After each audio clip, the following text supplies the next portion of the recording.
अस्सलाम वालेकुम। उम्मीद है आप सब खैरियत से होंगे।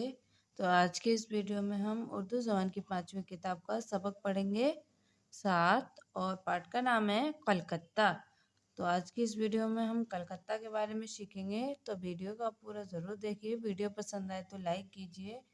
हमारे चैनल पर पहली बार आए तो प्लीज़ हमारे चैनल को सब्सक्राइब कीजिए और ज़्यादा से ज़्यादा इस वीडियो को शेयर कीजिए। अगर आपने हमारी अभी तक पिछली वीडियो नहीं देखी हैं तो उनका लिंक मैं नीचे डिस्क्रिप्शन बॉक्स में दे दूँगी, वहाँ से आप उन्हें पढ़ सकते हैं।